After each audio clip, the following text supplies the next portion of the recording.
কাল গিয়ে দুপুরে চলে আসবো। আর তুমি কোন সময় আসবে জানিও। ঠাকুরমশাই, আজ তাহলে চলি, অন্ধকার হয়ে আসছে, আকাশে যা মেঘ হয়েছে বোধহয় সারা রাত বৃষ্টি হবে। পরদিন এসে আপনার কাছে বাকি গল্পটুকু শুনে যাব। সেখান থেকে কি হলো আর সেই অশান্ত চক্র আবার জেগে উঠে গ্রামের ক্ষতি করতে পেরেছিল কিনা সেসব কথা কিন্তু আপনি বলবেন। মঙ্গলবার আসবো, মনে রাখবেন। শ্মশান চক্রের বড় অসীম ক্ষমতা, সে ক্ষমতার কাছে আমি তুচ্ছ। কিন্তু কিন্তু গল্পের আসল অংশ এখনো তোমরা শোনোনি। পরে এসো, সে গল্পও বলবো, তখন বুঝতে পারবে। তবে শ্মশান চক্রের এই ছোঁয়া আমার জীবনে আরও দুবার এসেছিল।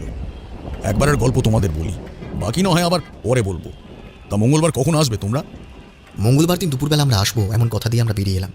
মাথার মধ্যে কিন্তু ঘুরতে লাগলো নিশিকান্তের কথা, তার বাবা রমাকান্তের কথা, শ্মশানে দেখতে পাওয়া সেই সাধু আর অবিনাশ নামের সেই যুবকের কথা।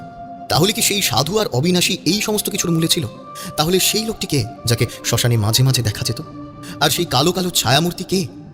অনেক কিছু প্রশ্ন মাথায় নিয়ে সেদিনের মতো ফিরে এলাম। পথে নামতেই বৃষ্টি